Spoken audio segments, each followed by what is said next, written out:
Fnatic, Bugzy,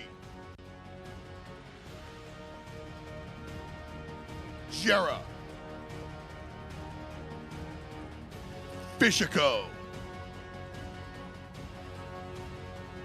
Cybate, Theo,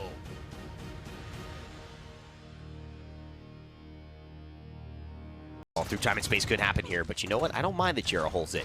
He's got to keep the astral marks on. There it is! Oh my God! Oh, quadra kill from Jera, and he turns the tide of the game, slaying Creatives, Phoenix, Mutu, and unbelievable. It's a full team wipe on the side of Natus Vincere, and Fnatic might have just won this point. Good morning. Welcome to day 2 of DreamHack Summer 2016. We've got the Smite Masters coming up later this afternoon, but first we have the Paladins Founders Tournament. We got 4 teams from North America and Europe competing for $100,000. So let's get things started with Dry Bear and Vox. Thanks, Mainstage Mandy. Welcome everyone to Jönköping, Sweden. I'm still working on my pronunciation of that. We're here for the world's first Paladins tournament. This is the Founders Tournament, and this is for a game that's in closed beta. So those of you who are tuning in today and don't know what Paladins is, it is a team-based shooter and has a lot of characters to choose from. My name is Driver. I'm joined today by Vox, and we're getting ready to get into the $100,000 tournament. On the screen, you will see the bracket. We're starting off with a best-of-5 set for semifinals. Europe will be up first. Torpedo Gaming and District 69. After that, North America semifinals best-of-5. Sora G2A up against Warpath Gaming, and we'll head to another best-of-5s for the finals.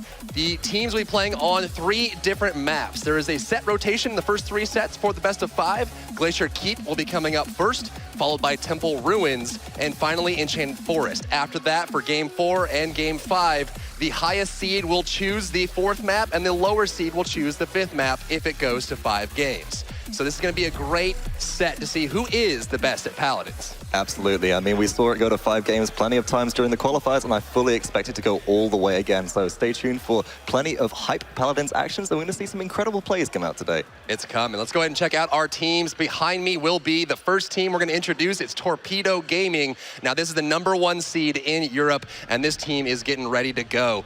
On the right side, you will see Theo, the first player. This guy is ready to go. On the left side next to him, of course, will be Tet Princess.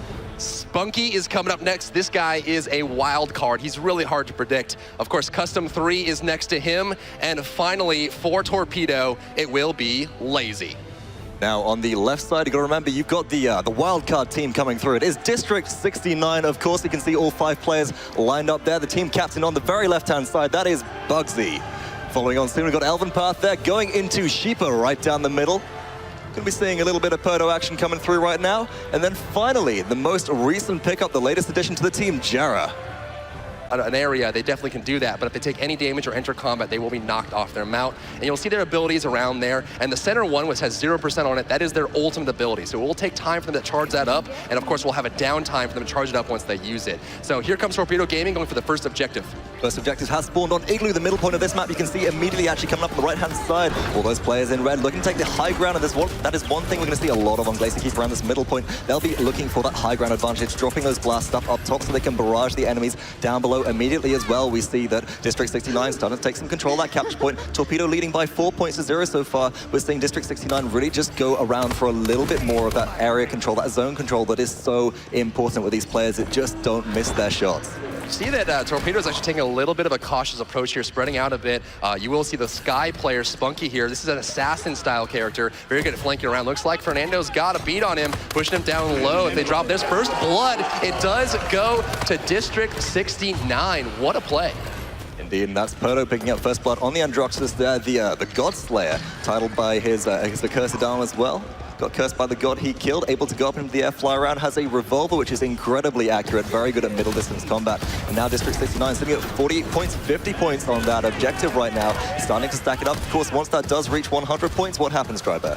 Well, then they'll capture the objective. You'll see that score getting closer and closer. 60% for District 69, and then right when the objective is captured, a payload cart will spawn, and that will need to be pushed into the enemy base to score 2 additional points. The objective will get 2 points, and then pushing it will get 2 points, and then defending will get 1 point. The first to 9 wins. So there's a little bit of comeback play there, even if you do lose that first objective. Now, we did see Torpedo start to take back that objective for a short while, but they're being forced back again as the respawns from both teams have come through. There's actually a cursed arm coming out from Poda that drops his ultimate, drops a lot of damage. Guy from the backside though, Funky picking up Bugzy there, wiped out on the point, but I mean, there's no way to get onto it. They need somebody on the objective, not gonna happen. So District 69 lead 2 points to 0 right now as they take the first objective of the game, and they have the opportunity to start pushing this payload through. Getting picked off there. You do see Spunky playing that Sky, trying to get that wraparound with a flank, but you know, if you get caught or you're not with your team, you can end up losing the point, and they did there. So District 69, this is seed 2 coming to this, actually the underdog. They capture the first objective, they're already up 2-0, and as the payload cars being pushed towards the enemy base, we'll see if they can get another 2, and Custom 3 looks like he's trying to get the flank on him here. But he's spotted out by a turret. Oh, look at that Pip coming around from the backside as well. Spots him out, shuts him down, forces him around. You can see a little bit of high ground intentional in the distance going right there. District 69 looking to get that high ground once again. Oh, Drogo's brought very low still. Alive though, and Jera picks up. Lazy was that on that Pip as well. Shut down, and now look at the damage coming through onto Theo. Theo shut down as well. District 69, they're just pushing straight through us. So a Mega Turret Barracks ultimate pop there right at the top as well. And the kills keep on coming. Torpedo needs to start mounting a defense as the payload is actually being pushed through one of the primary choke points on this map. So it's only going to get harder from then. You see Pip's ultimate is ready and available. That evil mojo polymorphing all players hit by it for, is it 4 seconds without resilience? 4 seconds. Completely They're getting closer unable and closer to the base though. So this is actually going to come down to a tight spot. Need some damage here if he needs to hit the shot, but they're actually having a lot of trouble. The aggression from District 69 is off the charts here. They do have 3 minutes to push the payload. They got 1 minute left to do so. There goes the Drogo's ult. Not going to find a target there. Trying to pick off the Pip at the top. There goes the defense. Failed. District 69 gets 4-0, the underdog in this matchup. They're lining up for this shot, but again, Torpedo Gaming play it really safe, and that allows District 69 to get the position to move around. There goes the Adrax ult, looking for a target to find 1, 2, 3, 4 shots, and the snipe there. Custom 3 will go down, and looks like Torpedo is in a lot of trouble here. So Torpedo, after this payload has finished, they can't afford to drop a single payload conversion, a single payload push. Drogo's ultimate coming out here looking for a target. Looks like he is not going to find one there. Oh, he did pick up Spunky, so there's a pick there. A lot of kills coming up from District 69, 6-0. With that big wipe, they have some room to push the payload cart a little bit further into the enemy base, and of course they keep out the spawn. There goes another kill on Thiel. They're getting closer and closer. There goes the hit. Drogo's going to zone them out here looking for one more pick. There goes Lazy, getting closer and closer here. Custom 3 forced back into the spawn room, looking for some damage here on Temp Princess. They're looking for the payload carts, getting closer and closer here. 1 down, and there goes the second payload push in a very, very quick 7.5. Great positioning here for District 69. Looking for a pickup on Torpedo. Oh, they got this, the pickup on Sheepa here. He's actually going to pop the way. Let's get out of the dodge. Getting closer and closer to the capture point. And there's Fernando backed off. Looks like Torpedo is actually gaining some ground. Damage down on Pip again, looking for another shot. He drops to 349 health, and he's out of the fight. A lot of backpedaling here from Torpedo. Oh, but look at this round. There we go. Perdo hitting all of those shots. Lazy on Torpedo. Wiped out now from the backside as well. Double kill as the Princess goes down. Dragon Punch comes through. Excellent. Bugzy taking out Theo there, the Cassie player on the side of Torpedo, and the retake has come through strong. District 69 now leading at 50 points to 47. They've taken this one back under control. They don't want to go for a defense win. They want to knock Torpedo straight out in the first round. That's going to be a bit of a hit to your confidence as well. That's a lot of momentum that you're gaining there. Looks like they're about to capture it here, Box. 96, 99, and there goes the capture. Game number 1 back on. Goes to the underdog, District 69. He wants to be in a safe spot. Theo, look for the shot. Here comes Drogo's. Not going to find anyone. They're pushing in. It's actually going to be a 3 versus 5 here. Lazy on top, but he's being pressured by Adraxis. The damage coming out. Dropping down is Ruckus. Not going to find it. Overtime is triggered. And here comes Spunky sitting up, stopping the payload progress. He's dropping low. It is going to be a last-ditch effort, but they're holding on. Oh, the respawn came through, but look at that. Actually blasted away as the Princess polymorphed in midair. Shot down and shut down longer, especially with Fernando's ultimate going to be available. That, of course, called Immortal, prevents all teammates who are close by once it's popped from falling below 1500 health. Look at the damage coming through. Special delivery is popped there, but no polymorphs active. There's a Ruckus caught in a dangerous situation, and wiped out is Sheepa. Torpedo looking to hold this, but actually District 69, there's the Immortal ultimate popped by Fernando. They're looking to hold this one. They need somebody back on the point. They need this contest going through, and District 69 look to take this one. Wow, looks like the ultimate from Drogo's was not enough. He hit it right when the Fernando ultimate was still up. Great clear here, and it looks like D69 is going to... Very important reason why they're not running Drogos. Drogos is a champion that does have that thrust available, is able to go up in the air and jet back around a little bit, but in the air, you're very vulnerable to Androxus, who arguably is the king of the skies, and you can see that Androxus in the air shuts down Spunky. That's a kill for Perdo. Elvenpath picking up another kill on the backside, going to be pushing this payload further and further forwards, but with no Androxus on the side of Torpedo to protect Drogos, I mean, they're a free kill. On the capture, oh, they didn't stand on it in time. Now, of course, we want Knessa to sit back. We want that. Wanting them before they get close to the capture point, just like Theo is doing there, but Polymorph, he's in a lot of trouble. Gonna try to hide in the bush, not gonna find it though. 350 health on the Pip Sheepa here. Damage on the point, looks like they're at 98%. They're getting held by District 69. They're gonna force them away. With the loss of Theo, they lose a lot of damage. Spunky will go down as well. Bugzy is on fire here. Sheepa's gonna go back around the point. Custom 3 looking for the damage down onto Drogo. He's gonna pick up the Drogos. Can he find the Pip in the meantime? He's pushing him away. They just need to stand on the point for just a moment. 58%, 60%, 62%. District 69. A lot of displacement coming out from the fire spit. There's Mega Turret actually popped on the side of Torpedo. They're going to be keeping the capture point under their control for a little while. But look at this, Immortal pop by Fnatic, keeping his team alive. Wiped out will be the Princess by Perdo. Now going for Cassie as well. Look at all the damage coming through. Reversals available. He's going to be able to reflect some of that damage. No dodge roll available, but it doesn't matter. Theo going to be able to juke that one out. Lazy back on the backside, giving the next target for Androxus possibly. He's got to stay out of combat for a little while. And this gives Torpedo the chance to advance. Okay, look at the flank, but Perdo's going to come by, and there goes Spunky falling yet again. He did pick up Sheepa. It looks like every time he's trading 1-for-1. Debatable on whether that's actually working out for him, but here comes the damage to force him off the point. 66%. District 69 is looking closer and closer to the grand finals. If they can't stop this, Torpedo Gaming will be dropped out of the entire series. 98, there goes the capture. We are moving to the grand finals with C2. District 69, the underdog in this entire series, came out from 3rd seed in the qualifiers, swept Torpedo 3-0, and they're looking like they could be the first champion. On your right-hand side, first off, you're going to be seeing one of the most amazing players yesterday in the tournament, Cuss Cutie, bringing out the Knessa, the Androxus, and the Cassie, just so much. And of course, #1 Barrack, NA, that's War Doom right there. And he's notorious. No, he's not. He's Motorious right there, the famous pit player from SOAR. And who can it be? I don't even know what that means, but Michael, that's you, baby. He's got attitude, he's got flair, he's ready to go. And of course, PCAC, the captain, giving the peace signs up. I love it, man. World peace, I like that. And of course, their opponents today will, of course, be District 69. We'll take a look at those in just a moment. We do have Bugzy, the team captain, on the left here, moving through to the wildcard Russian Elvenpath. In the middle, we do have Sheepa. And of course, moving on from there, Perdo, who saw some fantastic Androxus play, King of the Skies in EU yesterday. And then finally, rounding things out with the more recent pickup, Jera, who plays a pretty mean Barrack, definitely in contention. Get all points, you get the capture and the push, you would then be at 7-6. You could actually be ahead next round if you defend this successfully. So, SOAR, no, they're not out of this fight just yet. But Drogos gets into the Dragon Ultimate, one punch, slaying PCAC. Fernando, that 5,000 health pool isn't gonna matter very much if you get hit with one shot, and that's exactly what Drogos' ultimate does. Oh, now look at this. Under fire is Motorious, having to back right away. Is wiped out by Bugzy with the long distance shot. The payload now very close to completion. And check out the time on the clock. 100 to seal the deal. So you can come back at the last second and still make a successful victory.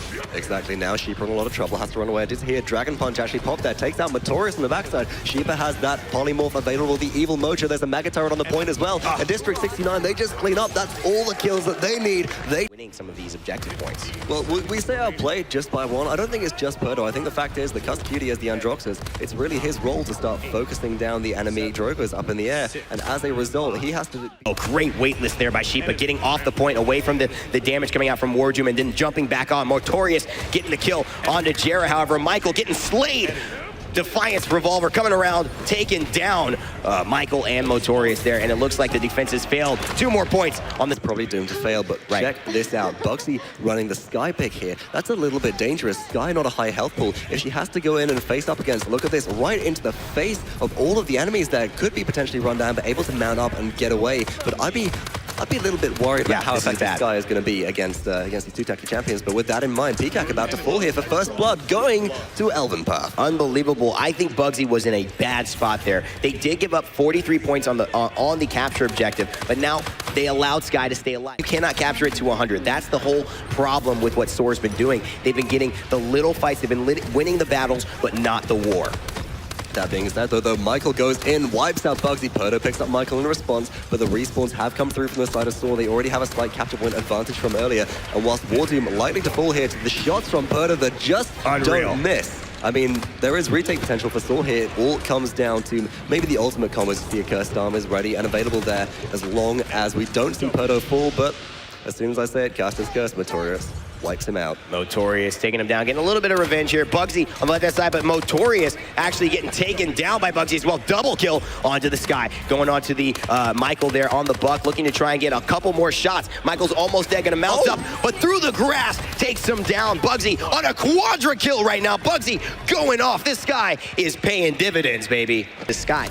If not, however, this means a 4-0 start again for District 69. And to me, that spells bad business. No confidence for Soar at this point, despite how much they believe in themselves. This has really got to hurt your mentality. So going into this next capture point, as it's going to spawn in about 40 seconds from now, as long as overtime isn't a main factor. Although Perdo on the backside of that takes up Michael. Got the Toxic Time Bomb going off from the Sky, avoided, I think, by Peacock, able to dodge around the payload for that. Immortal has been popped inside of District 69. They're looking to make this push, but the respawn proximity from Soar is a little bit too close. Unless there's a full wipe coming out of District 69 right now. It might just happen, though, as the Mega Turret has been popped by Jera right there. He's looking to dish damage onto Michael, but Michael able to dodge, dip, dive, and duck, stays alive just long enough for the respawns to start coming through, but there is the Accursed Arm as well. Oh my god, and this payload is so close. Almost converted, it's ticking into overtime now, but Perdo is still alive, and that means bad business. Immortal coming out, however, for the Fernando, keeping his teammates alive, keeping himself alive, and Motorious is here. They've got to kill Perdo, but Perdo says, no way, I'll kill you instead. Michael with the imprisonment, locking him and his teammates in. They're holding as best as they can. Soar trying to do their best, but is their best good enough? The team filing back in. Cuss-Cutie is back. Wardoom is back. Can they get this hold? And the barricade is up there. It's going to keep him safe for a long time, but Sheepa actually closes that one out with a triple kill there on the backside. No evil mojo required. Just drops all of the damage onto the enemy team, and one by one, they fall to that potion launcher. That's a 4-0 lead in Game 3. This is looking to actually turn out to the sweep. I mean, this Sky is so devastating on the point control.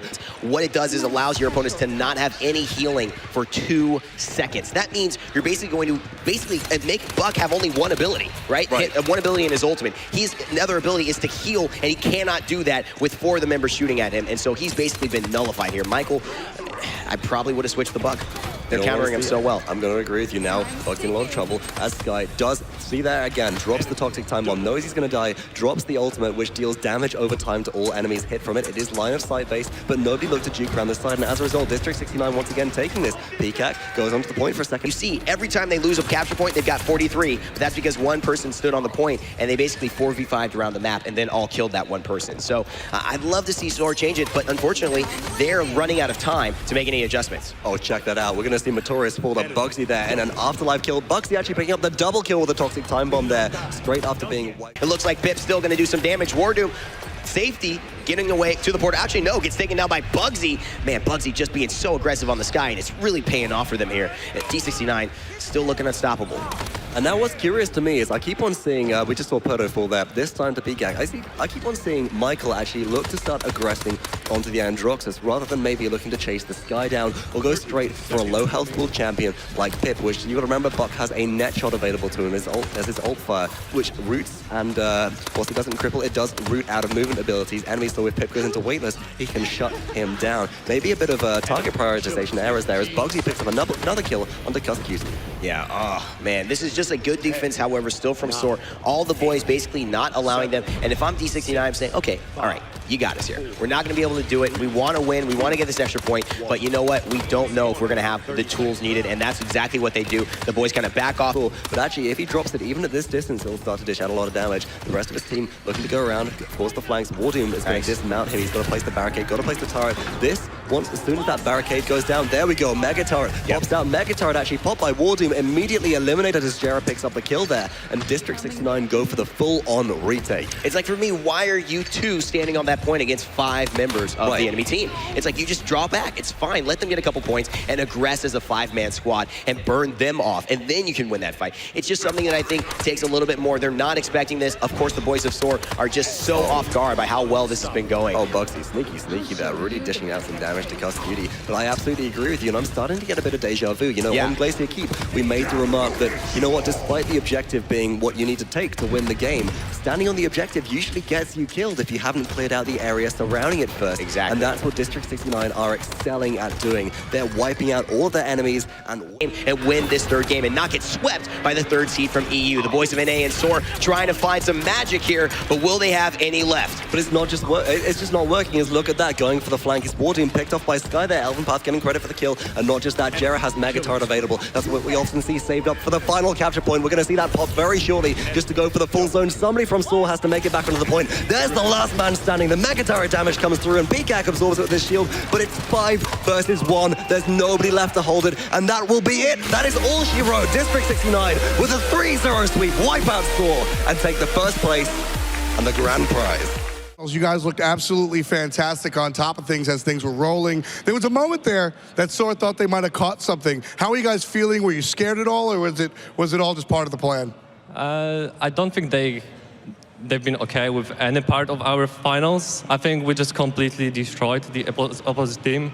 And as some people say, they stomped the enemy team, but we've got a little con here saying Kun as Kungarna.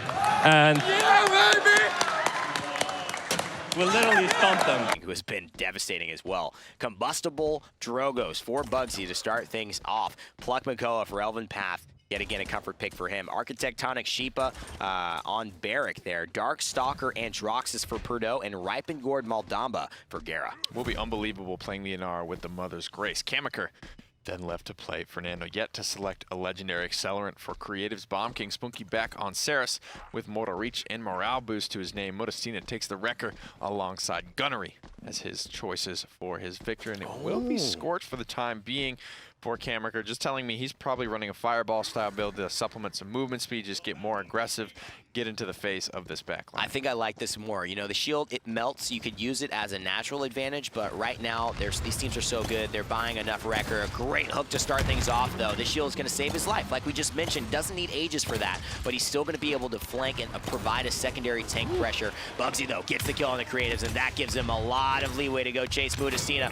Misses a big-time shot, but Purdue, he's going to clean it up. How's your hit scan counter working out for you? Bugzy just doesn't care. So much momentum already in that fight, and that's kind of that's the tough part about Drogos is while Androxus or some type of hit scan is the answer, at the end of the day, he can just two-shot you. He really can, and that's the real issue. When you have a Drogos player that is so good like Bugzy, the matchups, the counters, they don't necessarily apply. Because this guy, he's bigger than a counter. He plays a little bit better than that. Sometimes he just breaks the rules. Trying to break these rules with the Fernando coming in on the shield and getting blown up. No, that's pretty standard for this meta currently. Bugzy, though, with the Dragon Punch, going to continue doing what he's doing. Salvo again, charging it back up. Modestina! Dear God. He's going to get combustible away and actually take Victor's damage out of this fight for now. Does he have morale boost? Overtime started for D6. That was like the fastest Dragon Punch in the history of time. Okay, he does have morale boost, but still, I mean, to that point, that was insanely fast. I mean, Perdue was only at 40% on his ultimate as Bugsy's taken off. And this is a healer right here for you. They're communicating. That's the difference between a casual game and a pro scene there. He's got 23 health, still firing. I'd be behind a corner just lapping healing fools. back up, but you know what? He's got a great healer aware to give him what he needs. 67% already on the ult. Make it 76 and add a kill onto the tally. Bugzy going in. He lapped Perdue. It's like 7th grade gym. Running circles around him right now. Bugzy on an 8 streak, taking off, and you know that's what'll happen. Perdue on Androxus, he's a bit more of an assassin rather than I'm gonna blow up everyone in this team fight really quickly. More damage coming through. Salvo primed, landing onto a lot of targets, and there it is, ready to go again on the Dragon Punch. You know, I wonder if a one-hit KO will be useful in this push. We'll have to wait and see, but I can predict that it might be. Bugzy doesn't seem to need it, though. He will find the kill. Here's the one-hit KO we were talking about. Fernando, you've only got 83% on your ultimate there, pal. don't worry, I'll just keep 30% of mine, even though I completely whiffed it, and go back to charging it right back up at the pace that I want. He went into full juke mode there, just prioritizing stay alive over landing that Dragon Punch. It's smart. Just like that King Bomb happened where he went up in the air and the team fight was already over. By the time his Dragon Punch expired, D69 had already kind of won the team fight for him. Retains 30% of his charge, already back to almost 50%. Not a whole lot lost for Bugzy. You actually force the charge cooldown, right? So that wherever you get Fernando after that, he's got to stay there with the shield up. Can't really reposition. You force a lot of skills that people say, oh, get out of the way of this Dragon Punch, and then you don't use it. And it's like, great, I'm going to have it very soon anyways, and we've already got the kills in the fight. Purdue on the backside here getting pulled in to the damage thanks to Elven Path, and Chemiker will fall yet again. Just not paying dividends is that Scorcher Legendary just yet. 50 seconds remain here. Cursed on the bell has tolled for Spunky. His life is claimed. Creatives will find the answer kill back onto Perdue, however. But look at this Dome Shield. He's so confident. He knows that nothing's going to happen to him right now. He's just not feeling any pressure. Shiba on a 14 streak. They have the way more important things to worry about than Barrick. Bugzy, morale boost for Perdue. Not going to win the fight for them by any means, but just going to add to the pile. And yet again, Chemiker gets pulled, forces out the Immortal, but here's a King Bomb. Look at that barrage. That's a lot of damage. Creatives cannot follow up thanks to Elven Path, and Purdue able to really keep their dragon alive. And that is what D69 are so good at doing. And now they're sending Purdue out to work. Mudastina will fall. Spunky will shadow travel, and he will escape. You know, on paper, that's the right reaction, I guess, from WSD, but they literally blew every single ultimate they had and didn't even get a kill in that team fight. So that's like, it's picking anyone at this point. You have to shut them down. Yeah, you really do. And the Combustible is going to hit a little bit more. And what this does is not maybe a lot of damage onto Fernando, who can keep it alive and healthy in there, but Creatives, he may not be able to say the same. What it will do is give Bugzy another chance to easily charge up his ultimate, which has been consistently changing the game. Get the barrage down on the Elven Path, but he's content just to pop the Ancient Rage and keep ripping away at this team by Convergence comes through. 2 kills already for D69 and quickly continuing to go further and further in their way. That's a good play. Getting Sheepa down finally is going to give an ultimate to somebody, it would feel like, but unbelievable. Still with 13% on the ultimate charge for him, and now going to go down as well. Bugzy still alive. Creatives trying to zone him out with the Bomb King. It will work, but not for long. Bugzy still forced back. 20 seconds remain here, and trying to get something done on this Victor. Not having a ton of impact. It just seems like it's dead to rights at this point. One more tank's going to try and come in as CC Moon. Elven Path tries to snag him off, but a quick wall juke, intentional or not, it's going to buy. Champions, welcome. My name is Vox, and you're watching Paladins Top 5 Plays. First up is Purdue, the legendary Androxus player from District 69. 3 quick shots take out Kness, and now Victor with the headshot puts him under fire. Then a step all the way to the caves, and the Cursed Arm is popped. It's like shooting fish in a barrel here. Immediate quadra kill and utter destruction. Up next is a rarity. Ying, the Blossom, is ready to bloom. With danger coming from both sides, the reload comes through and a perfectly challenged shot takes down Cassie.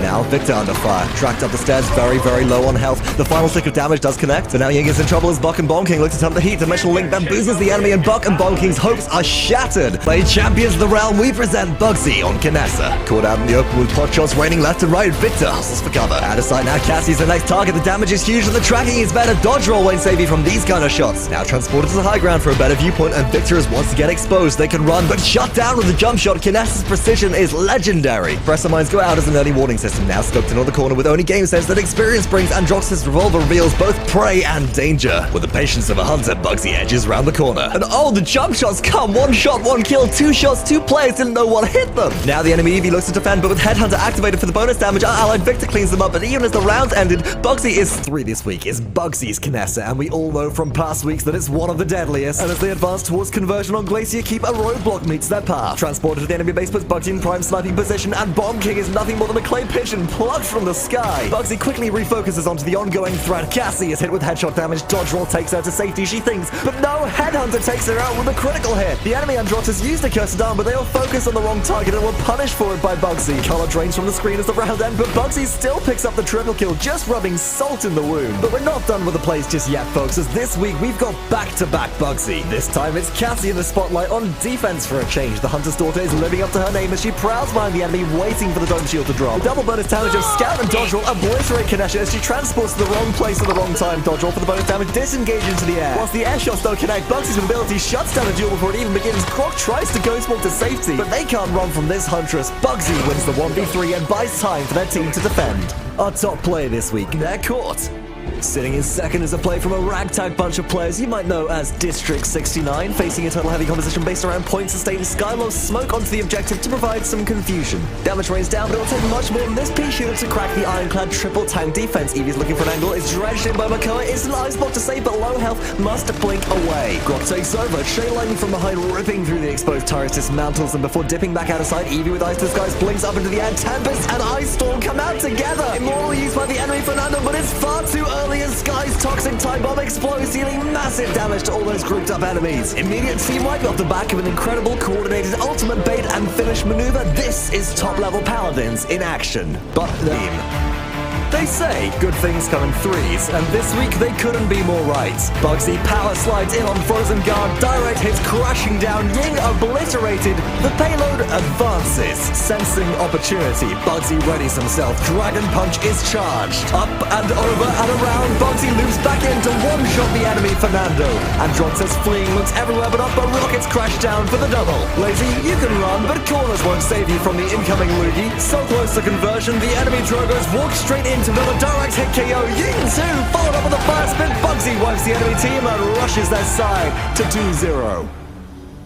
Beat a team like Fnatic, who's got one ring fighting on their side, 2 runner-ups, 2 new players, the 3 kill from Bugzy, one of the veterans of the scene, and beautiful play from them. They've played similar. Trying to come back, it's actually Cybe 8 that will fall, and China Dream may have just done it again. That's interesting right there, but that's also very interesting as well, as Bugzy finds 2 kills off the planet, looks to maybe find 3 and put a capstone on what was a great game from him on the shot lane. Oh, God. That'll do big, and that'll put Fnatic into a game 1 position in the lead over China Dream. That was Bugzy for a while. Right. Cybe 8 plays the Ruckus from time to time, but they are very much a one frontline show as well. And that's why it's such an interesting matchup, because you could say that a lot of the limiting factors that maybe China Dream were speculating have going for them. Fnatic do too, but Fnatic have had so much time to play with that throughout the entire year, be able to do so many things that worked and didn't work and bring all of that information here to this. While China Dream had 2 new players going into this tournament only. They expected a different team to happen, so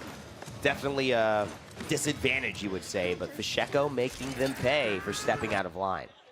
Serpent as well to try and ward him off. And there's the Heat Haze coming out as well. Ultimate's expended on the side of China Dream. One more arrow will do it, but they heal, shouts it down, fading away, still looking for frags. Good impale, but look at this. They cannot take the Grover. Not worth it right there, so they won't have any ultimates heading into the next round.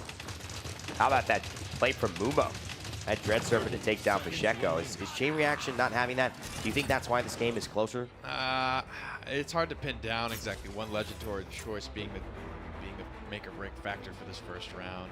It's definitely a different. Just enough to keep a lid on the recovery. Yeah. and then there was actually Fisheko driving it home. 10 on the clock. Long shot push here. China Dream.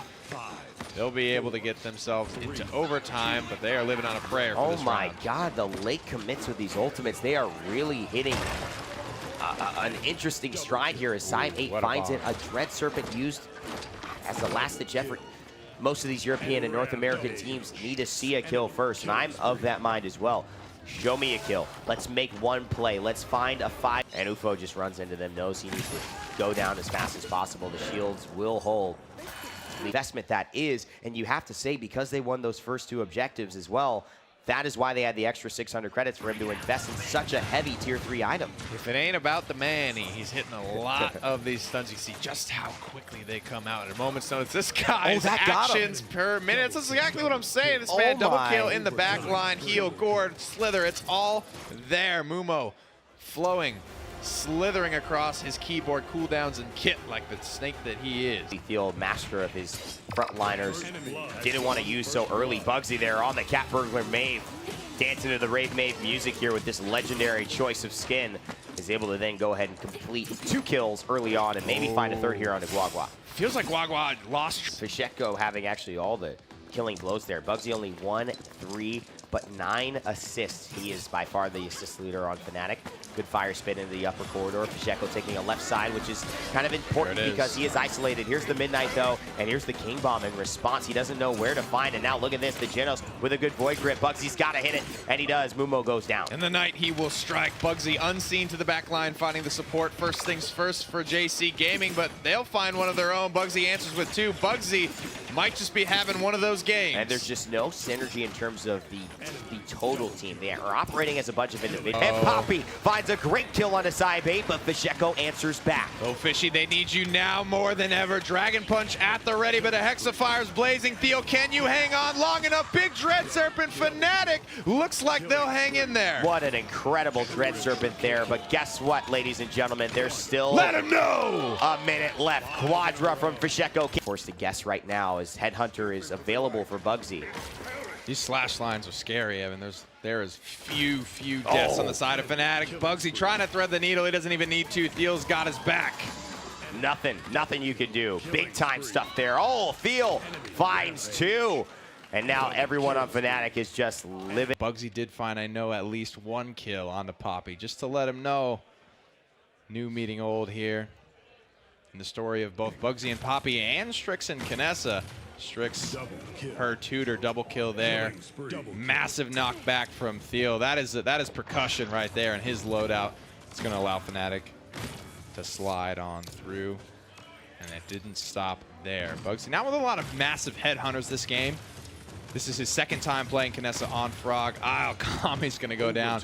And this, just look where Bugzy was. He was way out in the open. Right. That is a thank you to Cybate. That is a thank you to Theo. Yeah. They worked hard for that space. They left it up to Bugzy to make it useful, and he did. And I think that's why here in this objective, they don't lose the game immediately, but Fnatic can then push to make a 4-2 comeback. So this one could decide it all. The only way they were able to hang on, Quadra kill. There's the first 2 off the back of the ultimate to the point. The Italian goes. Missile launcher finds 3, and the shots ring through. Headshots to find 4. China Dream the good old-fashioned way. 81% Nick China. Are they gonna do it? Grumpy Bomb here. This duel could mean everything. He's got to get the buck, but he doesn't. Guagua, though, does end up finding it thanks to the Grumpy Bomb that was left there, and the detonation of 800 damage is enough. Bugzy versus Poppy. Bugzy pops off on Poppy. Cybate with a Hexafire in overtime here. It looks like Fnatic have now taken back the point, but it's not over. Again, Cybate, he's representing our country with pride right now, and that's Italy, of course. Myself being Italian as well, I gotta have a little bit of a dog in this race. 99% though for the China Dream. Fnatic desperately trying to zone, trying to capture this payload. It looks like they will. And this in, which that's not guaranteed, especially with Pacheco jumping onto the Fernando. It's gonna be a tough next round. They lose Mumo. They might just lose Kami here. Good rotation, getting the pressure on. Pacheco's gonna back off, and UFO with a big kill there. To the back line goes Bugzy. Spike comes out, healed up to full. He's buying a lot of eyes on him in the back line. Bugzy, do you have any more cooldowns? Anything left to give? He whirls extremely low HP, but Bugzy, Adrian Bugowski finds a big frag. I'm surprised you said that name that fast, Nick. Good job on you. Minute left. There is still this downtime because they've got to make it around this next choke point. Now, it's 50% of the way, but 50% is misleading because in this game, in this map specifically, it is so close. You see the circle right there, and the payload is in line of sight. It is almost pushed. One more big fight will probably do it for Fnatic, but China Dream look to be holding pretty strong. Bugzy, Gera, Thiel defending his ring, looking for his second. Bugzy and Gera just trying not to be defeated by China again. Boy. Immortal comes out. The final 30 seconds of this round have counted down. They've got to get a big kill. Mumo here doesn't get anything on the through time and space. No one has died on Fnatic. That is a horrible thing. King Bomb is here. Poppy goes down. Will he get 2? This is big. Grumpy Bomb. Bomb King doing the work, but 90% assert dominance, and Fnatic are going on. So it didn't work out the first time. Well, you know, I mean, not too sure about that, but I'm happy for the Eevee. What? Yeah. Jin's been seeing a lot of play today. I don't know what it is. Everyone, I guess, just wants to, you know, swing some swords around. Because Against have taken resounding control. If Fnatic start stacking it up now, they'll have to hold for a lot longer. But Bugzy gets a mid-air shot on the cusp. Cutie. Nice little flick for the third strike in those burning strikes against Custody, who could not quite pounce it over the wall. Feels going to take this aggression and move on forward. They have 42%, does Fnatic, and no ultimates yet for either side as they start to get up above 70% or so. This is a bad spot. Evil Eye, though, does find a kill before he drops. That was a massive turnaround there. The problem is Cybate is still fragging right now. We know how much damage this Shaolin does. The danger from Fnatic can't be underestimated in G2 Esports. After losing Evil Eye, they don't have the meat left to be able to punch through. Yeah, Executed by Cuscutie. It's an even trade so far. Fnatic, though, they might hold all the cards here. They've got the support in the front line out deep towards the enemy team. Still 10 ultimates, but here comes the Heat Haze to start things off. Cybate with a mid-air shot, nicely done there. Onto Cuscutie, and one more from Bugzy will finish off the Mave. 23 seconds, numbers for Fnatic. No ultimates expended yet for G2. Looking to move on through, but again, the defense not quite committing as of yet. They're trying to just get this poke battle more in their favor. And Cybate's playing a really good bodyguard right now, trying to keep this Evil Eye Buck away from... Moving to the left-hand side, Dozups finds one, but again, the frontliner and support do fall. So how long can these flanks really sit in this battle as Bugzy picked up those two? Exactly. As soon as G2 Esports engage, they can throw everything towards one player, but Bugzy comes around from behind and slaughters players by himself. There's really nothing that Torvald can do versus this Xin once they start throwing out shots, and isolated and alone is a very difficult situation to be. It sounds like these flanks really need to make sure they're staying in line of sight of that Torvald, who again cannot get up in that vertical element, although all three of them still trying to push this left-hand side. For them, Fish Echo finds one, Cybate a second, and looking for the third, he plants up, but it's going to find nothing but that ice block. Will he find the last connecting shots? Oh my goodness, a nice little flick shot there. The sword not elusive enough for Dozups. Or Cybate, pardon me, as Fnatic tries to get this defense online, but again, the kills are here. It's frontline and support down for Fnatic. Oh, Heat Haze used by Cybate in response. Reactive play coming through. One player left here, trying to hold on, trying to buy time with kills on defense. One shot onto Eevee, can't find the second. Evil Eye jumps in, and Cybate goes down. Fish Echo needs to hold this one on. The payload has rounded the corner. We are in overtime. The King Bomb being stand up, looking for some backline pressure, but the Ice Storm's already here with the Dread Serpent. Can he find any targets? The Heroic Leap goes away, but he's able to find 3 stuns. He does drop away, but it's going to open the door for Bugzy. He's going to roll right on through, looking for those burning strikes, and now throwing up the counter. Then the Fnatic is able to hold on, thanks to, again, that frontline pressure of Theo. Okay, between the two of them. Well, there's a lot of self-sustain on G2 Yeah, Esports that's his side, big and point. a lot of low health pools as well. You're not playing this sort of, to coin a phrase from a Smite Adventure video I remember, tank and spang battle, where it's just a lot of damage and a lot of healing coming through. You're more playing around positioning and bits of chip poke occasionally. Oh, but this fight is breaking out. A lot of poke happening, but Fish Echo finding 2 kills to start things off, withdrawing through his Cybate. The Shaolin looking for another Impale Arrow. It connects, but not against the wall. Now planning up against the Torvald. He will drop away as Fish Echo helps with the assist. Fnatic finds 4 kills in that exchange and 45% on the point. Fnatic as well, able to retain an ultimate. Oh, Spite from Xin, excuse me. Evil Eye gets to the high ground, jumps out of the way at that point, but Fnatic, 72% rising. Midnight comes through from Mave. Is this what G2 Esports need to find a way in?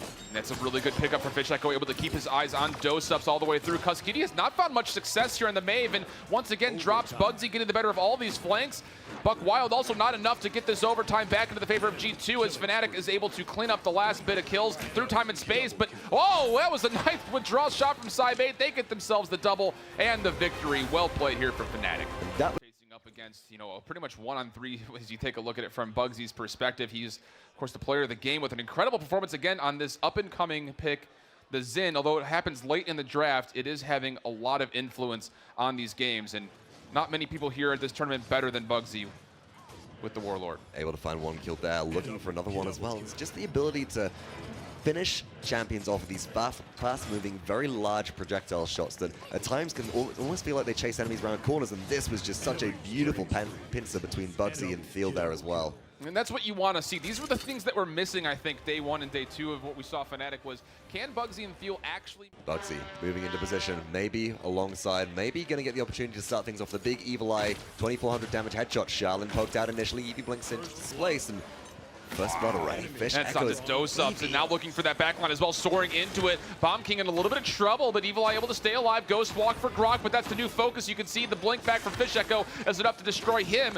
And now onto the Torvald bow and the Bomb King, but the Nullify was good enough to make sure Fish Echo didn't go anywhere, but still, it's all Fnatic in the kill feed. They're still on the point, 33% and counting. Yeah, it's really risky for Fish Echo to dive that deep versus a Torvald, but there's enough split focus coming from the rest of Fnatic that Torvald's not really looking towards the E-beam. The wormhole blink and flicker back is so rapid that they're very hard to lock down. 72% on the objective shift. This is getting close for Fnatic's capture. Oh, but Bugzy does take down buildup once again, who's fallen twice very early on before a team fight can even break out. 90% it has to be touched for the team in red. That's G2, and looks like they will not be able to do so as Gera finds a kill onto Wardoom. That frontliner going down is going to be the storyline of G2's demise if they continue to let it happen, and Bugzy snipes one through the window. Evil Eye drops away in staggered formation. The 1-0 scoreline and a lot of free area for this payload to move for the boys of Fnatic. And it's just showing what damage Knessa can do from range. When you've got a player who is as consistent as Bugzy, you can hit these shots. Trying to regress right back in. It's 93%, 96 for Fnatic. Can anyone come back and touch? Is at 99. Fortunately, it will be Grok there. King Bomb exploding, but Bugzy will take him down before anything can be followed up. Dosup's once again caught out,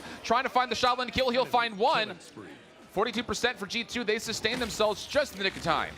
You say that, and here comes Hyper Beam. Bugzy thrown out slightly, lands one shot. Will they get the second? Recharge from Torbot is good. Still 99%. Grok is contesting, but raised into the air. Easy pickings for Knessa. Headhunter, no need to reload. Can you contest? I don't think so. The damage is too much. And maybe, no, not even plucked from the sky, but Bugzy is able to zone effectively. Fish Echo cleans up two. Looking in the back line, it's Evil Eye low that he's trying to track down, but looks like he'll be able to escape. Bugzy now setting up for the shots, and this is all Fnatic on the point. Headhunter's ready here, Shift. This could be massive. The damage is good. Cybate with the Hexafire, and oh my goodness, it is just gonna be enough. There's the double for Bugzy. No triple necessary. Fnatic push it on through. And a little bit of extra gravy on the side there as he's able to find eye drop bodies just after that payload comes through. Look at these kill streaks. I'm interested to see what the stat lines look like for the KD. But again, you look at how Bugsy's able to maneuver and play. He's getting aggressive, getting passive whenever he needs to do one or the other, and he's able to find these big shots. There's that huge headhunter that you mentioned, able to find Maldamba in that back corner. Was about to fall to the environment anyways. Would have been a very, very cheeky kill if Fish had been able to reprioritize straight through. Looking at this replay again, this is Bugzy sensing opportunity. 2,400 damage from Eagle Eye. But wait, later. There's the jumping headshot. Oh my goodness. That's just disgusting. I've got gotta feel on paper. You know what? Honestly, I'd give G2 the draft here. They have great security. They've got the Makoa, but can Fnatic play around it? They're so used to it. You can see that atrium-style area. It's going to be a bloodbath in there. It looks green for now. Will it turn red? Dread Serpent response, which provides discord and lack of coordination. Wow. Massive pull as well, and I said that Wardoom's got to start hitting hooks. Shift, that was on point. The comfortability is starting to get there, but it needs to be at its maximum level if possible. Cyb8 now a little bit caught out, but it is Jera right there with him. The Maldama trying to keep him healthy. Now it's going to be Bugzy and Theo on the right-hand side. Nice pull again from Wardoom, but the damage is just too much from Bugzy. He takes him down. Dosup's always falling low. Bugzy finds 3 straight. It's just Genos left alive on the point. He's not going to be able to contest. Just trying to stall out as long as he can for his team to respawn. And it looks like Fnatic will go into overtime with numbers, trying to push this the last about 5% of the way. Fire Spit goes out as well. The damage is here. Dragon Punch is ready. This could be easy for conversion, and it will. Looking towards maybe Inara, very low in health. Bugzy is weaving around. Slays Cascuti, shuts down Tempest. And that's looking good as Fish Echo is looking at this window, able to shoot through that for free. Theo is up here, but he also does fall. Evil Eye and Wardoom trying to help up that front line as much as possible, looking for more shots. And again, they continue to combo for those kills. All 3 of those going the way of those 2 aforementioned players. It's just Fish Echo left and a nice little snapshot from Wardoom to take him down, and a dredge anchor just to show, hey guys, I am right here in this. Evil Eye and Wardoom. This last round helped out so much, but let's talk about this play right here. Bugzy gets pulled in, Fusillade bonus damage just deletes Wardoom, but look at Bugsy's health. Look at the masterful healing coming through from Jera. This is something which is so often going unseen on teams, but the support, the backbone right now for Fnatic is doing such a good job at keeping them in fantastic contention. And a lot of people wouldn't use thrust there because you're indoors, but Bugzy knows more than just about anybody. All these layouts of the maps knows that he's got enough room to escape out of cauterize and get out of the line of sight. Exactly. So here we are. Starting to lose members. Fnatic are finding momentum. They're about to start getting more picks. If maybe Fish Echo can find the Inara, but no mistake. Big Tempest right here. Good call from Cascuti saying, let's go, Big boys. hook. And a nice hook as well onto the Ruckus, who's getting a lot of trouble now. And Inara's on the flip-hand side. That's going to be Theo dropping away. Will they also find one more? It's, oh, the Ruckus does fall. Cyb8 drops. And this is all 5 members from G2. It's a 5-on-3 on the point. Bugzy falling low. He also drops away. Dozups gets the kill there. Secures it with the Stone Warden's Stone Spear. And and now G2 Esports are poised for conversion. This is the game-winning move. They've got true power. They've got Seismic Crash. Look at Inara's positioning as well. Shield goes up. Will it be channeled? Down strikes the Stone Spear, and down goes Theo. Hexafire though, nice impasse while the block up the damage. Fisheko gets double crowd control. G2 might just push this through, but Bugzy has something to say. The Dragon Punch able to find one into dose-ups, but Cuskewdy's still here with Wardoom. You can hear the Americans starting to get into it behind us, and Evil Eye finds himself too, looking for the triple kill. Will they stay in it? It's looking good so far as Fernando is floating with the shield, but is it going to be enough? The answer doesn't seem to be so. Oh, the pull's still coming through. Fnatic still contesting, but it's not enough. Wow. Actually 5, and there is that wonderful theme set for the map as we explore this nice little ruins remains. And a very compact map as well. A lot of close quarters fighting, smaller than Wardoom's mouse man, if you believe it or not. Really? No. That's how far you're going to take that. That's the same size as maybe a small window on one of the maps. And looking at the legendary choices coming out so far, Battering Ram for Ashe, if I'm not mistaken there, and Catalyst Pip as well as, I like this as well, Aegis Fernando. We talked about the value of the shield previously, and Fnatic are going to have to invest into Wrecker as a result. And there's not a lot of good applicants of that Wrecker as far as you look at the roster from G2, so it's going to be a while before those shields will drop down. Nice opening salvo, ceremoniously, in fact, as Fisheko starts the round off with quite a bang, and on the left-hand side, it's going to be up to Talus trying to set things up for his own squad, and Fernando also being here to step that front line. G2 putting a lot of investment onto the Sunroom side as well as the point, as Inara was there to find 24% as they continue to transition for this first blood. Good spot healing coming out of Pip so far as well. Really, really good spot healing, which is allowing Fernando to be kept topped up to full, which is allowing also this Inara to be topped up to full. It's 60% and climbing for G2 Esports right now. Fnatic have not found any capture presence so far, and they're not even bringing G2 Esports low. And this is the problem with having an Ashe and a Ruckus, two of the lower HP full sides of things for frontliners. But first blood, finally, a minute and nearly 40 seconds in. That's Evil Eye falling away. 81% is what it got to for G2, but Fisheko's throwing so much damage into that little entryway.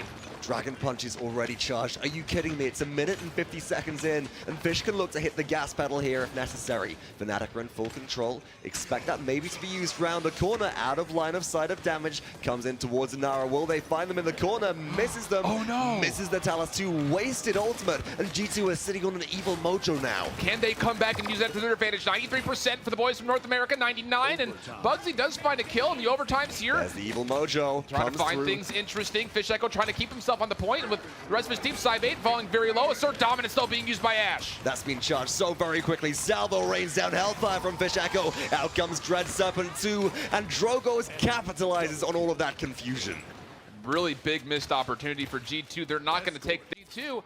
This is spelling disaster as they go down 3-1. And it was a nice angle for G2, but Evil Eye didn't draw focus as Talus on the flank quite fast enough. Fnatic engaged. They have a numbers advantage on the point fight or around the peripheral of the objective fight. Break the base easily and then just snowball from there. And a shout out to Fisheko as well. 9-5 and 9 on Drogoz. Dragon Punch ready yet again. That's not what you want to see with no Immortal up for G2. If they know that, Fnatic might just open up this coming through and get that point off early in their favor, though there is a master routing for Wardoom, who will likely try to find a flank, I imagine, if not go straight for the objective. So as we start to see that kind of potpourri of green, yellow, red kind of coming through. The heavy focus on resilience as well. G2 Esports' Evil Mojo is getting less and less effective as time goes by, and see that? Hits 2, finds no kills. Dread Serpent in response. Bugzy cleans up Cuskewdy. Double kill for the shotgun. But still 23% true power coming out, trying to find the Drogoz will do so, but Bugzy's on his set and able to peel away that last kill, so a trade for trade. G2 still staggered down and not really in there as far as numbers go. See Theo on the Ashes using those big rocket shots, those big cannonballs to start to AoE and make sure no one can get on their mounts closer to the point. Here comes another Buck Wild for Bugzy, trying to shoot through the shield of Wardoom, but will be Void Grip midair. Buck up might not be enough to save him here. Evil Eye finding it, but here comes Fisheko with the Dragon Punch. Looking for the damage now, and Nara gets taken down. That was the only ultimate left available for G2 Esports. Seismic Crash not effective. Triple kill for Fisheko. Will it be 4 in a row? Cuskewdy will fall no as Pip escapes, but it just doesn't matter as overtime ticks down, and G2 Esports give it up. Fnatic claim victory in this set. We have Rain Day over at the stage with an interview with a member of Fnatic. Well, we have Jera here. Gera, as we've called him for years, but then I found out he was making his name based off one of my favorite soccer players, Steven Gerrard. How does it feel after that big win? Just You can take a breath. You're moving on. Yeah, we have like a break now. Feels good to win 2 sets in a row. After each shot, it's kind of rough, but we managed to pull it out. Now, I got to ask, that last point, there was a moment where G2 Esports looked like they wiped you guys. Fisheko missed that Dragon Punch, and then all of a sudden you come away with the objective. Was that you who actually stood on that point? Yeah, I was like kind of greedy by standing on it, but I was like, fuck it. We die now anyway, so I kept it or I die, so go for it. And that ended up being the push that you guys would end up taking and allowing you to do what you did, which is move on to the next round. There's so much history coming up in the next game. NIP, Fnatic, basically 8 of you were here a year before on different teams, separated. Some former teammates you'll be going up against. How do you feel about that? We're facing 2 of my Finnish 2 brothers, Sheep and Perdo, so it's going to be a good game for sure. We're going to do everything we can to win it. Ninjas in pajamas. Bird. Perdo. Bonker. Lazy. Sheepa.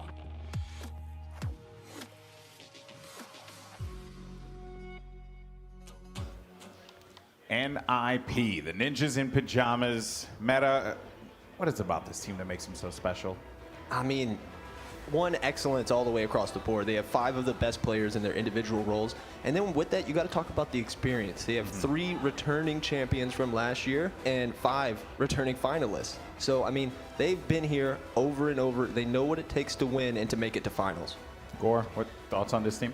They have so much strength, and we've seen, like, just the past couple of days, like, if you just watch that, you know enough about this team to be able to say that they are one of the strongest, if not maybe proving themselves to be the strongest as things unfold. I mean, it's going to be tough for Fnatic, no matter what. Anybody who has to go up against NIP has to be prepared for that. Yeah, I mean, they beat Virtus Pro 3-0. Yeah. Virtus Pro. And they made it look easy. Yeah, it was pretty alarming to see that be the case. Effortless. Yeah. That's right. I like that. Good word choice. That's a $10 word, buddy. Thanks. We haven't used that all week. All right, so on the other side of the stage, they have an opponent that has really been through the gauntlet, whether it's been going up against the Chinese in China Dream or having to send the North Americans packing. It's Fnatic. Fnatic. Bugzy. Jera. Fisheko. Cybate. Theo.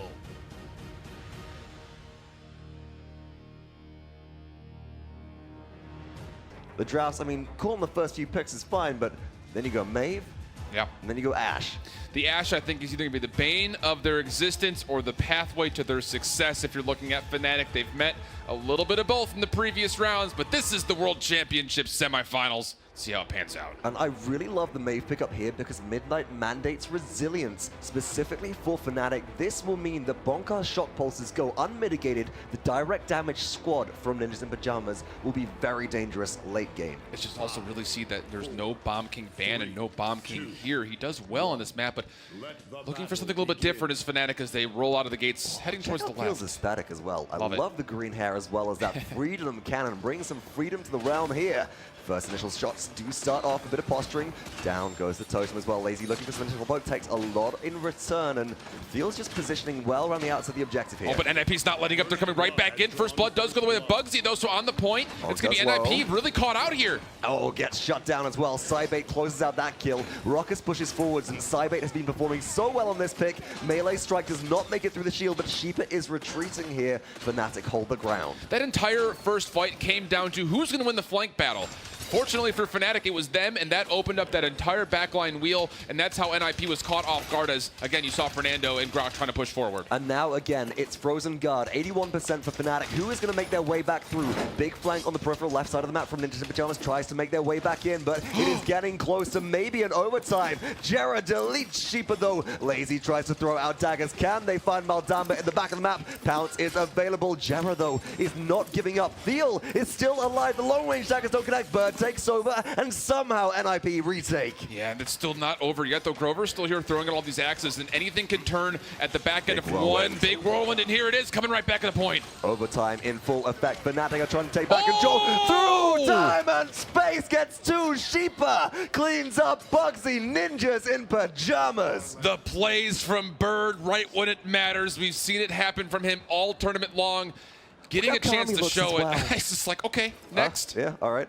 Next up on the docket, Fnatic are being zoned very heavily. Potentially in comes Steel. Shoulder bash, could it be used here? It's 99 to 90. Trying to move in. True power comes through from Talus. Asher asserts dominance. There's no crowd control to box them away. Bugzy is here looking to clean up somebody, anybody, but isn't he able to find really an easy pick? Perdo jumps in and Bugzy does hit it home. There's the kill. But there is so much history between these two squads, and we have a little video prepared for you to explain some of that. So let's go ahead and check it out. And, you know, this all started a long, long time ago. Back before the Paladins Premier League even was a thing. At the Summer Premiere, both squads felt defeat very, very early on. Ninjas in Pyjamas here. Now, or it used to be the Gangstars roster and District 69, both knocked out very early on. And they're all, of course, friends turns foes, foes turns friends. Perdo, Sheepa, the dynamic duo of D69. There needed to be a change that happened for the side of Gangstars. And a lot of history breaks down to what we see today. And as you saw, in order for that change to happen, there had to be space made. And Theo left the roster that became Ninjas in Pyjamas, joined the squad that became Fnatic.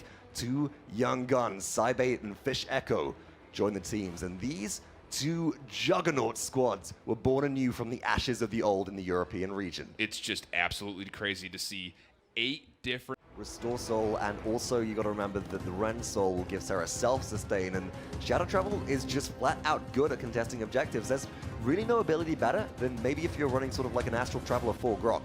And you talk about crowd control, there's not much that will stun her away as well when you take a look at NIP's roster, so a little bit of safety in that battering ram choice. Cybate, we'll see if he sticks with this. The Flux Generator pickup seems a little odd. You know, I like it here. I mean, it works because as you take a look at what, again, NIP's roster, not a lot of great applicants of Wrecker there. Exactly. So the survivability is good. It's just the mobility has been so key for him before using Ruckus. It's strange to not see him go back to it even regarding the current situation in their comp. It is a little odd, but I do like the personal flexibility and the willing for Fnatic, again, to adapt, not stick with something which might not be the best pick in this situation. Sin's going for an early flank. Bomb King finds them. Lazy forced into Pillow, but Smolder keeps them topped up.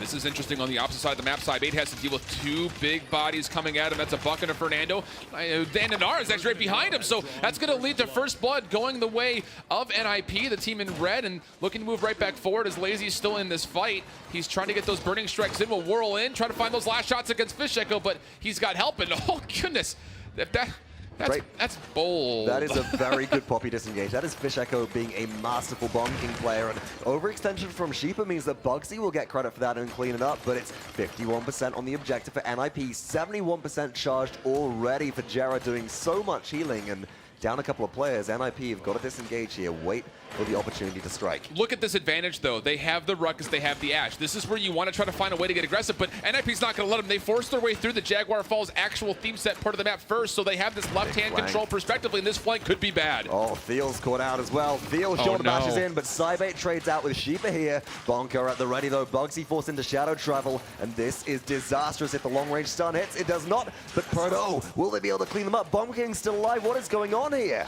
No one's able to find the capitalizing kills. Lazy getting taken down by Fish Echo, and now Purdo's looking to put him right back in, able to find the Bomb King. Can he find the Saris, though? She's really low, and there's the last shot. NIP able to capitalize as well as they continue to stand on point. And also here's the good news, for both sides. Let's start with number one. Fnatic, good choice to use this simply because, again, you don't want to go down 2-0 against that flank power. Objective. And now Fnatic's actually able to charge up their ultimates to pretty much above 50% for just about everybody, with the exception of the King Bomb and the Hexafire, but as I say that, it starts to get closer and closer to that mark. 54% is the capture percentage so far for Fnatic, wanting desperately to get this payload and those 300 crystals that come with it.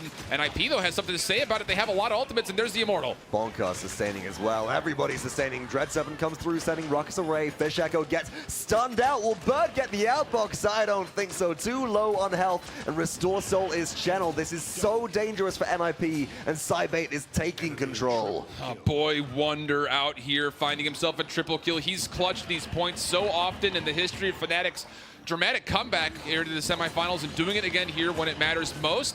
Lazy taking a lot of charges from those soul orbs, but the Ren Soul not enough to get him out of the fight. Buying a lot of time. Fernando is back at this point. Contest is coming through. Overtime is here. Is that the big guns? That certainly is. Jera gets kill credit, but it's Cybate with the damage at this point. Lazy finds one, but Fnatic get the objective. NIP were too strong. I'm not feeling this in. Lazy's pick is negative KDA. It is not doing enough right now. Lazy has got to start finding specifically picks. This is trouble right here, though, Fox. A couple of soul orbs again connecting to the frontliners, and now Fernando's in a little bit of trouble as Bugzy able to find one. They're looking for the second onto that Nando, who's not able to get out. Well, pardon me, he still is. I guess Lazy was the one that fell. I was preemptive in the call. In a minute 30, though, they have numbers. It's a 5-on-3, and this payload's real close. And the really dangerous thing right now is unless Fernando has a shield up, you can throw out a convergence. And if Bonka doesn't block it up, if Bonka has Mother's Grace down, as it will be in just a second, you can pull everybody either into danger or out of range. Beautiful Void Grip, though. Purdo gets slain. Bugzy is true flank Ceres right now, but NIP rally back. And Fish Echo's not here either, so you're not going to get a King Bomb at the moment. Bugzy don't find another kill on the Lazies. This is actually huge. They still have a 5-on-3 situation. Theel's trying to poke, but again, he's really low on HP and doesn't want to use that assert dominance as of yet. Fernando caught out on the left. This would be the time to go in if you're Fnatic. Yeah, potentially. As soon as that shield goes down, Convergence will be super effective here, but Lazy's on the respawn and respawn proximity gauge right here. It's a big move from Fnatic. The impasse from Inara didn't actually really help Sheeper out there. Trapped him in the corner, in fact, and NIP need to hold on. It's 7 seconds until Sheeper respawns. Contest is in effect. The payload moving forwards. Inara is very tanky, but how long can you sustain one versus everybody? Well, apparently not very long at all. Jared's able to find that kill. Cybate one more on Purdo, and now it comes Fish Echo looking to get the damage done. It's just Fernando left. The shield's trying to keep him alive, but his health pool's low behind it. He drops away. Coming right back in is the Zen. He's the last one left. He's got a build, but not able to come back and trigger that stall out. It's 3-1 Fnatic with the successful push. And you can see without the ultimate being activated there, without Immortal, as we watch some amazing Cybate plays once again. The sprays and the headshots ringing the bell straight on through. You could see that NIP were unwilling to use the Immortal. All 10 ultimates are up. Really comes down to who's going to hit the trigger first, I think, and if these flanks that NIP's been trying to start off with. Oh, this is an interesting setup here. Theel's in a lot of trouble. Could be held in place by Spite. Shut down. Oh, just before she hits the ground, but King Bomb Immortal comes through. Fish Echo forced to run. Maybe NIP can capitalize off the back of this. Buck Wild is available if Purdo wants to go on. Here it is. The shotgun slams home, but beautiful peel comes through from Jera, and NIP, can they find something? They get the Dread Serpent as well at the tail end of that Buck Wild expiring, and the chase continues for Lazy as he's able to throw a number of those burning strikes over to the right-hand side. Now, Theel's jumping in with an assert dominance. Is that going to be enough for Fnatic to get back? Hexafire is going to try to control the point. But there's a shield up in the way. Sheeper's very low on health. Thiel is in control right now, but losing health very rapidly, and you've got to be very, very careful here as NIP can move in for the kill. There's the shotgun blast again, but it's an even trade so far, and look at Sheeper's health. Nothing left in the tanks. Purdo can self-sustain, but we need some healing on this front line if we want to see a re-engagement. That was tooth and nail when it comes to that 3-on-3. That was on the point. 72% for Fnatic, fighting back to the 89 that Ninjas in Pyjamas has. Inara's trying to get there, but he's just taking so much damage. Fortunately, the impasse wall is there to break that line of sight for a short amount of time. Lazy able to get the billow off, but doesn't have any cooldowns at this point. 1-for-1 trade on point again, Vox. Steel takes over as well, gets one kill alongside Jera, and look at this. The ultimates that Fnatic held on the tank are doing so much work right now. FNC are in control. Double kill for the flank. Ceres, Bugzy. Lazy slays Jara in response. Taps into overtime. Can they get damage on the side bait? But look at the healing coming through. This is disastrous. In dies Perdo. Out dies Perdo. Bonka sinks like a stone, no doubt, as that is just too much damage to deal with. And Bugzy goes on a killing spree, a 6th streak in overtime. Once again, it's ticking, but who's this? 22 streak for Cybate. Fernando's going to touch, but this stagger is not looking very good. The overtime continues to dwindle away in Fnatic.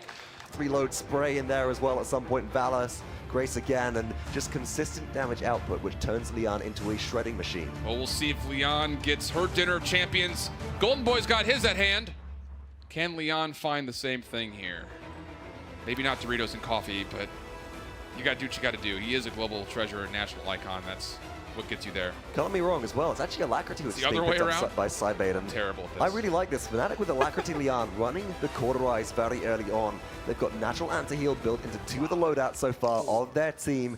And then running Alacrity. Ninjas and Pyjamas, how are they going to heal through, well, anything at this point? They need to find a way to make sure that Bird stays safe, number 1, so that healing could potentially come out. And you can again see, actually, the opening salvo is the first overall ability used on that high ground battle that we normally see, and that's actually going to allow Nara to get to point, and that's where she's going to stand up for the moment while Torvald helps out with this little poke and prod battle that we're seeing on the perspective right-hand side for NIP. Fnatic still kind of vying for position using this kind of tug-of-war area, and it is 36% for NIP before Nara has to back up. That's the value of a Nara, right? Is the chip capture coming through, 1 second out of combat as well. Janus heal goes down, and that's a lot. Just a quick note, it's strange, I think, to see Lazy using combustible Drogos as they get deleted by Fish Echo here. Wormjets would have got them out of the stun range. And yeah, that sure would have. And ooh, it looks like Moldaba's going to be able to survive that one. Fractions of HP available. Now Fish Echo going to get the reload. And not hitting those sticks. And whoa! One more, that was dangerous. That was very, very close. A couple more seconds. And Torvald actually has a surprisingly good 1v1 versus most champions because you've got a high health pool. You got recharge for effectively 4,000 additional shield health during those fights. But no, it just doesn't matter. And Fnatic, despite losing out on a bit of chip capture early, are taking 54%. Cybate has been sitting on this perspective left-hand side for Fnatic all game so far, just kind of poking and make sure nobody can get up on their high ground for free. Nice! I mean, it's coming through, trying to find that kill on the Genos. He will have to back up. Bugzy, meanwhile, finding a counter kill on the Lazy. So Fnatic, with 78%, does have a 5-on-4 as they try to convert this point. Got to be careful here. Sheepa can lock them down. Nullified was used. That cooldown no longer available, but worth it to get a kill on side, but it doesn't matter. Fnatic take very much a dance of the game right now. It's back and forth. You move, I rotate around. Fnatic aren't giving up too much ground on defense or offense, though, and NIP are holding very carefully to the high ground specifically here. Oh my gosh, that was incredible positioning here for Bugzy. He's able to find Lazy. That's going to open things up. What else will be used to try to push that? There's the Dread Serpent, but again, ooh, the Lightman not able to connect on the Bird. So as there's still numbers here, there's a couple of ults that Fnatic could use to come back. Really importantly as well, Bird's able to actually heal up the front line there from inside the cart. The front liners are still alive for NIP, but for how much longer? Fish Echo is forced out. Jera stays alive and heals the team up. Cybate does find Sheepa as well. The cart is still in contest by Thiel with 20 seconds to go. Shift. Oh, and this is an interesting spot because Nara is falling very low. Thiel trying to put the focus into the Stone Warden. Mother's Grace doing its job, though, but Fish Echo and Bugzy also does theirs for 2 kills. Thiel does end up going down, but so does Bonker. Hyper Beam has to be used. Oh, look at this spot for Fish Echo. Oh, my gosh. The Poppy Bomb snips it out, and the Poppy Bomb is just not enough. Will they be able to sustain the defense, though? I think the respawn proxy advantage at this point is in favor of NIP too far. Overtime is ticking down, but Shift, I cannot believe it. Fish Echo almost made the hero play there, but why be a hero? Shift when you we're still on board with him, looking for this left-hand side for them. Seismic Crash comes out, and oh, nice channel the King Bomb, but it's not enough as Perdo goes buck wild, able to take down one, but he gets traded away. Ninjas and Pyjamas, though, on the point, 33%, and Inara has to back out. Bugzy is right on Inara's tail. Whoa, what a good protective shield, though. Won't be enough. Not quite. Thiel burns down Bonker once again. I think that Bugzy is using a chainsaw as their weapon right now, because that's what that weapon feels like. You get up close and personal, and you just start to shred through everything, cutting down all foes in your past. And NIP got some early cap control, but now look at Fnatic. Able to push forward as Bugzy finds himself not 1 but 2, and he's still back here. His team might actually just push up to help him, but Purdue will chase him down. The blitz upper not enough to get him out of that sticky situation. 90%. 93%, 96. Oh, Buck has to touch, and he's going to get absolutely destroyed by those sticky bombs and that grumpy combo. What a good anticipatory play from Fishiko. Nara is trying to move in. Fisheko does retreat in enough time. Grumpy goes out again. Here's true power from Talus. Who's it going to lock down the backline? Lazy Dragon Punch, focus down. Fnatic get the objective. Saib. That must have been a Grace or a Valor shot as well. Beautiful mid-air kill. FNC Fnatic, they are looking so dominant. And we're going to get the full team wipe in rapid fashion. Overdrive going right through all the traffic sitting in the back line, and what a smart play to track down Lazy. A little bit of salty tears there as the Dragon Punch not quite able to connect. Saib getting that final kill, and now again Ultimate still favored Fnatic here. NP used a lot trying to get that point back. Chip, I'm getting visions of the future right now. You know what I'm seeing? Talus ban. Well, we'll have to take a look. You've been calling it so far. Bugzy once again tracking it at medium range as well with the overdrive, finding Lazy again.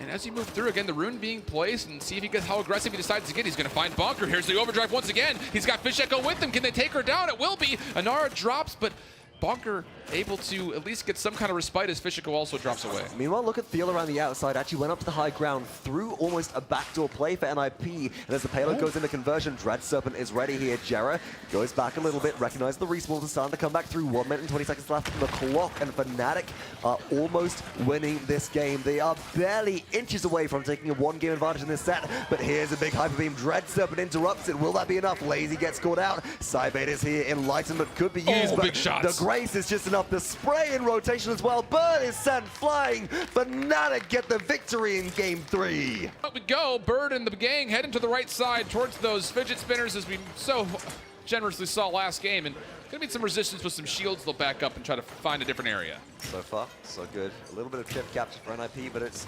6%, and that's not really anything to write home about. Down from the high ground goes Grover, though. Engagements coming. NIP starting to force their way into Fnatic's territory here. Purdue pushing up very far in advance, has recovery available. Will use it now and drops a lot of damage into Thiel, who is slowed and in so much danger. Oh, what a good heroic leap out, though, knowing that Ash was going to get some peel and likely be able to get the battering ram off and get some help from his teammates around him. So he backs off, 78% for NIP. Fnatic has to kind of scramble to get some positioning back. I think you mentioned it's NIP all over the map so far, and it will be touched, at least in the meantime, by Ash. But again, we've seen time again how fast she melts, and Lazy able to find a long-range double knife against Fisheko for the kill. First blood comes through up in the air. Void Grip Purdue sends Thiel packing. Talus is trying to melt through Sheeper, and Talus is a very good matchup versus Grover, but the numbers advantage just favors NIP right now. Long-range axes connect. NIP capture this objective lead 1-0 in 2 minutes. What a pull. This is a situation where with all ultimates on the table at this point, Fernando 94%, 95. A good fireball will probably have them back up at 100%. There's an engagement choice going on here, but Purdue falls before anybody can respond. No trade from NIP just yet. Assert dominance cancelled out by Void Grip. Slams the flag on down. Let's go to war, says Thiel. And looking for those kills again. Bonker would be the big target. Nice little blossom there from Sheepan trying to keep him up. Hexafire in the back line, but it gets countered out, but still kills coming out. Here's a big moment as it's going to be just up to everybody but the frontliners to try to hold this one off for NIP. That's just the Buck and the Genos planted in the face of it. Might just be enough. Birch trying to stall time with the Stellar wouldn't. He's actually doing a pretty good job until Fisheko has something to say about it. Maeve is here. 9 lives reset, but it doesn't matter. Bugsy's tracking is too good. Bonkai here, punched away. Shield up for time being. Here. Immortal is available. Might be used as overtime is ready. Sheeper is back as well. And there we go. There's the Immortal. The survivability comes in. Bugsy has true power available. Fnatic are juggling around the anti-heal. Antediluvian. Too good, and Fnatic tied things up. Wow, what an incredible play. I thought for a second near that tail end, Fnatic wasn't going to have enough HP pull left to get that one through with that respawn proximity, but probably be surprised. Bugzy, what an incredible display of just mechanical gameplay on Talus. Again, he's been the big kind of question mark coming into this land. Will he be able to get onto these kind of hot picks as the tournament progresses? The answer as of the last 48 hours has been definitively yes. Sure seems that way. 57% for NIP as they retake the control and actually get a staggered kill there onto Bugzy, so that flank pressure not there. Fisheko is actually planning up, so that sound cue might be enough for Purdue to find it, and that will be the case. He will just proc and prod, though. He doesn't want to get impaled against the arrow. Oh, Bonker able to follow right back on Dread Serpent onto point, but there's really not too many players in Fnatic here. True power will be enough for Bugzy to get in there. He finds a good target. That's Bird who falls. Doesn't even use overdrive in the process, and now this is bad news for Bonker. Hexafire is here. Cybate ready to hit it if necessary. necessary, but it shouldn't even be as Bugzy finds 2 in a row. Lazy does answer back. 93% for Ninjas in Pyjamas, 72% for Fnatic, and Cybait's trying to chase down onto Podo. Can't quite get the kill. So close. Somebody's got to engage from NIP. Will it be Podo just jumping in for the heroic save? Oh, it will be actually Bird who looks to touch just in time. 99% for Fnatic. Uh-oh. Dangerous jump near those death traps on the map, but it looks like it's not going to be enough to even get this contest going through. Fnatic find themselves 4 kills. It's just Maeve left alive, and that's not going to be enough. She does clean up 1 more kill, but regardless, the damage has been done. Fnatic go up 3-2 and clean up the last kill. Fish Echo now looking for a planted. Won't be able to get the connection for the stun, so we'll plant up and then immediately cancel, looking to help out with the Maeve on the top-hand side. Bugzy's here, though, and they will actually be able to combine for a kill, so big opening, 5-on-4. Payload's already moved about 75% of the way. Bonka's contesting in a bit of a cheeky spot in the corner right now, but is retreating towards the rest of the team as members of Fnatic start to charge down this lane towards conversion. Theo lands the pincer and Cybate cleans up, and look at Theo's ability just to harass from range here. And without a frontliner, this is very, very strong. Yeah, that ability to use the kinetic burst and any kind of displacement is huge for Ashe. She does not quite have the assert dominance, 98%. We'll eventually get it. There it is. 1 minute and 7 seconds. A lot of ultimates. Heat haze being used. What else might be dropped here? Bird does fall, so an opportunity. Dreadzipper comes out. Fnatic might just push this through. There's no way for them to contest. Assert dominance slams the flag down home, and Fnatic have brought war to NIP's doorstep. Game 4 goes to FNC. Black and orange are the colors on screen, and they're 1 game away from advancing through to our finals. You feel great? I feel great. Is it the Crocs? I'm not wearing Crocs, I'm sorry. I had to leave that to the console players, so keep rocking that. That might be the secret. Can we get dress Crocs? Is that a thing? Copyright it right now. That sounds like an Trademark abomination. the idea. I Let's do love it. Absolutely. Timbermill, map 5. 1 more is the number that Fnatic needs to punch their tickets to the finals. Semifinals, World Championships for Paladins. NIP looking to make a comeback early on, but eventually it will get good. And early shots here from Bugzy as well, try to help out. And Nara on point, though, very first and foremost. Didn't pass wall, block any damage from the front line, but it's all over on that left-hand side perspective for Fnatic. They were getting pushed by NIP over here, and that flank is completely exposed. I do like that Bugzy is giving a lot of ground here specifically, and really not pushing too far into the opposition. Needs to be very careful. Cybate throwing out long-range axes, connects 1. Bonka forced to Runa travel back in again. Look out in the backline. Here's Fish Echo on in the Eevee. Finds 1. Will they get a second? Oh, it looks like just able to escape. Well, Shaolin, a little bit of danger here. Fish Echo's got a nice angle for that 1v1, but does get poked. And fortunately, again, that's that mobility we're talking about. Able to blink and then soar away at any given moment. Cybate up top is 100% free. Lazy's not even able to poke it. Bugzy finds the kill, and Fnatic has got themselves the kills, although they are down on percentage. 72% for NIP, and now Perdot able to find 1 kill to his sound, but Bugzy with the flick shot as well. Wow. Bugzy, that's a Mudu level flick right there with a Maeve as well. That close amount of call on a melee strike. Daggers do go out, and Fnatic, 72%. They surpass Ninjas in Pyjamas right now. NIP can engage. They got the Inara here. They're going to step onto the objective. Down goes the damage reduction. Up goes the impasse, blocking off the angle. Jera will just sit and contest for a second. It is 90%, but there's nobody here to support. This is dangerous. Oh, Sheepa very low, but again, that Mother's Grace coming into play, but Fish Echo able to find 2 kills. That's absolutely huge. 99% for Fnatic to the 90 of NIP. The kills go the way of the team in red, and it looks like so will the point. Fnatic go up 1-0 on what could potentially be the last map they need. On this Talus to find some burst, for Lazy to find a stun arrow, for Buck to be able to chase, and none of those things are happening as Cybate able to tag a friend with that Vine there to send himself back to the back line. See, 35 seconds still. They're just being outmatched in every single range right now. So far, yeah. Long range is dominated by Grover. Close range is being dominated by hypermobility from Maeve and from Eevee as well. And Fnatic, they're trying to push through. They're going for the pincer flank. Sheepa, the Waters field is down. Bugzy has found 3 in a row. Oh no, Theo slays Sheepa as well. Payload rolling through. Buck is too far away. Touch. That's free. That's 2-0 Fnatic and NIP. What will happen is the question. Fish Echo will try and engage high ground. Oh, Shaolin's been poked out already into stealth. Fish Echo wisely retreats. He doesn't want to get poked out too significantly. It's at 1,000 damage on a very low health Eevee is significant. Cybate with Whirlwind tops the team up, and NIP trying to make use of capture boost to keep the point in contention. Through time and space, looking to separate some of that back line and front line, and Lazy will actually now finally get a kill in the Fish Echo. He's got a Heat Haze, will draw down to the point, looking for it to hit, and there it is. Dreadzipper also coming out, looking for some extra help with that Heat Haze, but Lazy's is missing so many shots. Hello, please. You need to play a little bit higher than that if you want to get a shot to come back here. Though, meanwhile, on the point, it is being charged back up, 70% for NIP, and that's the good news. You need to get this damage online, though, because Fish Echo's back, and he's been a menace. The thing is, Bonka is carrying some of the slack right now on Talus. The track god is starting to come into play. The damage from Fnatic is not right there. In effect, Bird slays Cybate. That's a big kill. Seismic Crash locks down as well. Thiel on Fernando. This could be the saving grace that NIP need, but Bugzy finds two.